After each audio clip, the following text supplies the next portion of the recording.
Hello, कैसे हो आप सभी। मैं हरवेंद्र एक बार फिर से आप सभी अभ्यर्थियों का अपने परिवार हर क्लासेस 24 में आपका स्वागत करता हूं। जितनी भी महिला अभ्यर्थी हैं जो यूपीएसआई में फॉर्म भर रही हैं, उनको बहुत ही बड़ी जो प्रॉब्लम चल रही है उसके बारे में इस वीडियो में बात करेंगे। जो उनकी जो प्रॉब्लम चल रही है जाति प्रमाण पत्र से संबंधित, उस प्रॉब्लम के बारे में इसमें बात करेंगे इस वीडियो में। तो जितनी भी महिला अभ्यर्थी हैं वो इस वीडियो को बहुत ही ध्यानपूर्वक से देखें, क्योंकि ये उनके लिए बहुत ही एक अच्छी वीडियो है जो उनके डाउट को सभी को क्लियर करेगी। तो इसलिए आप इस वीडियो को पूरा ज़रूर देखें।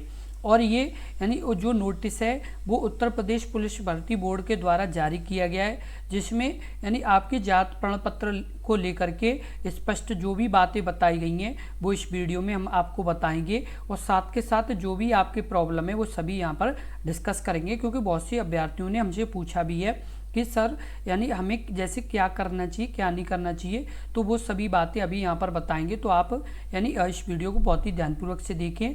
और यदि आपने अभी तक अपने इस यूट्यूब चैनल को सब्सक्राइब नहीं किया है तो कृपया सब्सक्राइब जरूर कर लें, क्योंकि इसी तरह की जितनी भी महत्वपूर्ण नोटिफिकेशन है या कोई भी अपडेट है तो आपको सबसे पहले आपको अपने इस यूट्यूब चैनल पर मिलेगी, इसलिए सब्सक्राइब जरूर कर लें।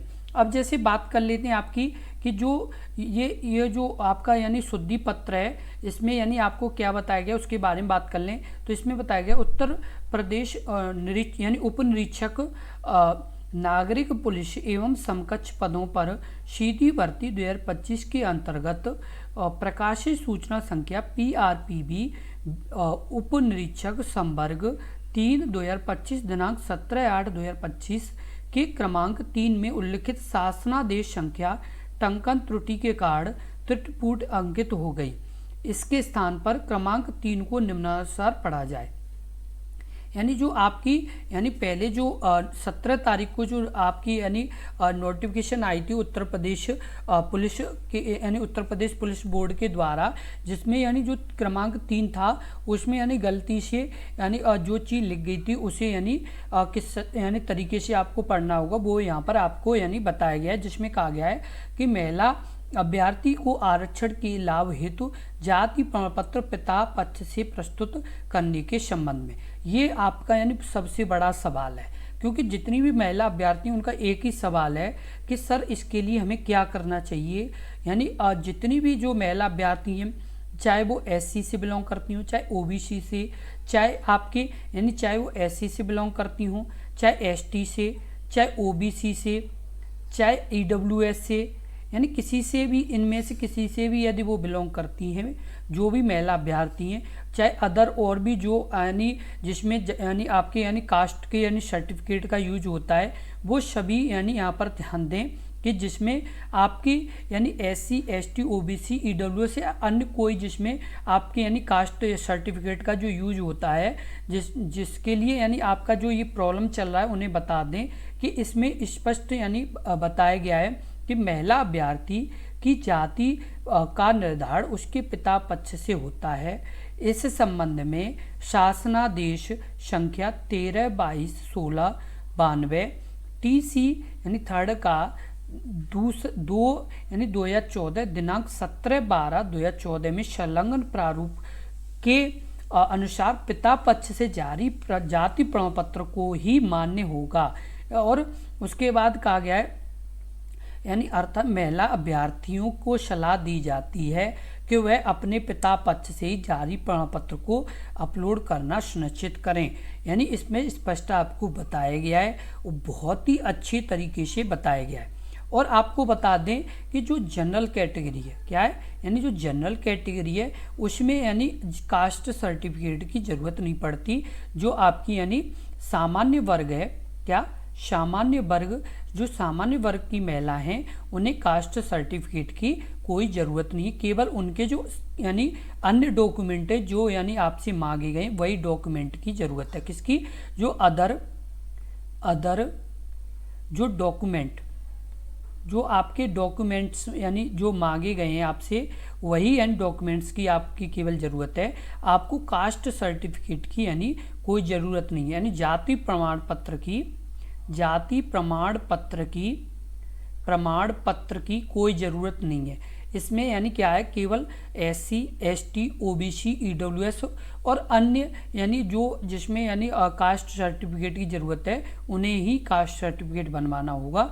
जनरल जो सामान्य वर्ग से जो महिला अभ्यर्थी आती हैं उन्हें यानी इसकी ज़रूरत नहीं है। उन्हें नोटिफिकेशन में आपसे कहा गया कि जो जो यानी डॉक्यूमेंट यानी होने चाहिए वो सभी यानी आपके पास होने चाहिए, जैसे कि 10th की मार्कशीट, उसके अलावा आपकी ग्रेजुएशन की मार्कशीट और 12th की मार्कशीट, उसके अलावा आपकी ग्रेजुएशन की मार्कशीट और उसके अलावा आपकी यानी क्या होना चाहिए, तो जो डोमिशियल है क्या है यानी मूल निवास प्रमाण पत्र, क्या मूल निवास प्रमाण पत्र, क्या मूल निवास प्रमाण पत्र यानी उत्तर प्रदेश का, इसका उत्तर प्रदेश का ये भी होना चाहिए। आपका 10th की मार्कशीट, 12th की और ग्रेजुएशन की, उसके अलावा मूल निवास प्रमाण पत्र होना चाहिए।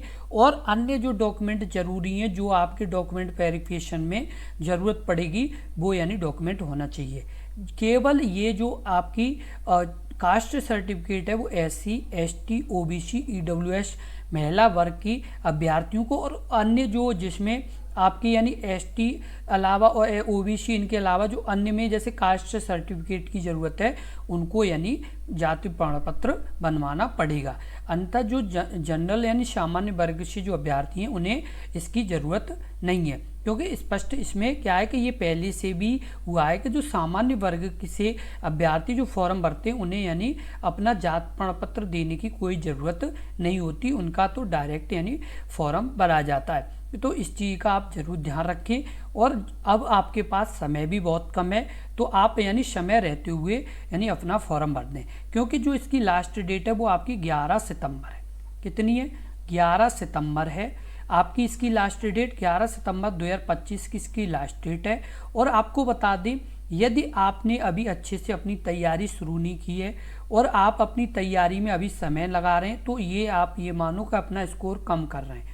अभी और तुरंत अपने इस यानी परिवार से जुड़ें, अपने यानी इस YouTube चैनल से जुड़ें जिस पर आपकी लगातार UPSI एग्ज़ाम की तैयारी कराई जा रही है। तो आप अभी और तुरंत जुड़ें और पूरा डिटेल से यानी अपनी तैयारी शुरू करें, क्योंकि अभी भी यदि आपकी यानी तैयारी नहीं शुरू होगी तो ये मानो कि आपका स्कोर कम होने वाला है, क्योंकि आपको ज़्यादा से ज़्यादा 3 से 4 महीने मिलेंगे एग्ज़ाम के लिए। और 3 से 4 महीने में यदि आपको सिलेक्शन लेना है तो अभी तुरंत आपको अपनी तैयारी शुरू करनी होगी। और एक चीज़ का विशेष ध्यान रखें कि आप फॉर्म भरने से पहले अपना OTR फॉर्म ज़रूर भरें। क्या भरें? OTR फॉर्म ज़रूर भरें। उसके बाद अपना यानी जो UPSI का यानी फॉर्म है वो भरें। और आप यानी अभी आपके पास समय है। आप एक चीज़ का और ध्यान रखें कि आपका चाहे 1 घंटे के बजाय 2 घंटे में फॉर्म भरा जाए, लेकिन प्रॉपर डिटेल को चेक करके ही भरें, क्योंकि एक भी यदि गलती होती है तो डॉक्यूमेंट वेरिफिकेशन के समय आपकी यानी बहुत बड़ी दिक्कत बढ़ जाएगी। इसलिए अभी आप यानी इस चीज़ का जरूर ध्यान रखें कि एक भी यानी आपके फॉर्म में यानी भरते समय गलती ना हो और प्रत्येक डिटेल अच्छे से आप भरें, क्योंकि अभी आपके पास समय है। और अभी ही फॉर्म भर दें। यदि आपने ये सोचा कि हम 9, 10 या 11 तारीख में भरेंगे तो ये जो 9, 10, 11 तारीख हैं ये मानो ये एक तरह से साइड विजी वाली तारीख हैं। यानी एक तरह से आप ये ध्यान रखें कि 5 तारीख के बाद आपकी यानी साइड विजी होने वाली है, क्योंकि अभी तक क्या हुआ था कि अभी तक ज़्यादातर अभ्यर्थी अपने कास्ट सर्टिफिकेट और मूल निवास वगैरह अपने बनवा रहे थे। क्या हो रहा था? जाति प्रमाण पत्र और मूल निवास बनवा रहे थे और भी जो डॉक्यूमेंट उनके पास नहीं थे वो रेडी कर रहे थे, इसलिए यानी अभी फॉर्म यानी कम पड़ रहे थे। लेकिन अब जो समय है ये 10 से 12 दिन का जो समय है इसमें यानी आपका क्या होगा कि इसमें अब यानी ज़्यादा से ज़्यादा फॉर्म पड़ेंगे, क्योंकि ये जो 10-11 दिन है इसमें यानी ज़्यादा से ज़्यादा फॉर्म पड़ने की संभावना रहेगी। क्योंकि ये जो 10-11 दिन है इसमें क्या होगा कि इसमें सभी अभ्यर्थियों के पास सभी डॉक्यूमेंट है और अब वो अपने फॉर्म भरवाना शुरू करेंगे। तो अब शायद आपकी धीमे धीमे कुछ दिन बाद प्रॉब्लम करने लगेगी, इसलिए अभी आपके पास समय है और अपना फॉर्म अभी यानी समय रहते हुए प्रॉपर डिटेल में भर दें। अन्यथा आपके यानी फॉर्म में बहुत यानी मिस्टेक भी हो सकती है, क्योंकि जल्दबाजी में फॉर्म में गलतियां होती हैं, फिर बाद में अभ्यर्थियों को बहुत बड़ी परेशानियों का सामना करना पड़ता है। ऐसा कई बार हुआ है, ऐसा हमसे कई बार अभ्यर्थियों ने कहा है कि सर जब हमारी डॉक्यूमेंट वेरिफिकेशन हुई तो मतलब हमारी मतलब बहुत बड़ी प्रॉब्लम खड़ी हो गई थी डॉक्यूमेंट में, तो इस चीज़ का आप ज़रूर ध्यान रखें। इसलिए एक भी यानी आप अपने फॉर्म में मिस्टेक नहीं करें, यानी प्रत्येक चीज़ का आप ध्यान रखें, तभी आप यानी अपना फॉर्म भरें। और इस वीडियो को ज़्यादा से ज़्यादा शेयर करें, और जिससे और भी यानी महिला अभ्यर्थियों को इस जानकारी के बारे में पता चल सके, क्योंकि सभी जितनी महिला अभ्यर्थी जिन्होंने अभी तक फॉर्म नहीं भरा है उनके दिमाग में एक ही प्रॉब्लम चल रही है कि मतलब यानी जो ये जाति प्रमाण पत्र है इसका क्या करें, कहाँ से बनवाएं, कैसे बनवाएं और किस तरफ से बनवाएं, ये सभी चीज़ें उनके दिमाग में चल रही है, ये ज़रूरी है या नहीं है। तो ये बहुत सी जो यानी आपकी यानी बातें हैं उन सभी को आपको ध्यान रखते हुए अपना फॉर्म भरना है। और यानी आप ज़्यादा से ज़्यादा इस वीडियो को शेयर करें, जिससे यानी उन्हें भी इस चीज़ का सॉल्यूशन मिल सके, क्योंकि हमने इस वीडियो में पूरा यानी आपको बताया एक एक डिटेल वाइज, क्योंकि एक एक बात को हमने इसीलिए डिटेल वाइज बताया है जिससे यानी किसी भी अभ्यर्थी को ये ना लगे कि मतलब हमारे ये वाले डाउट क्लियर नहीं हो। यदि बाई चांस और भी उन्हें कोई प्रॉब्लम आ रही है इस यानी फॉर्म में भरने में, तो इस यानी वीडियो के कमेंट बॉक्स में कमेंट करें, हम आपको उसका भी यानी सॉल्यूशन देंगे। लेकिन आप यानी अपने इस परिवार से लगातार जुड़े रहें, क्योंकि यदि आप जुड़े रहेंगे तभी आपकी यानी ये सभी चीज़ें क्लियर हो पाएंगी।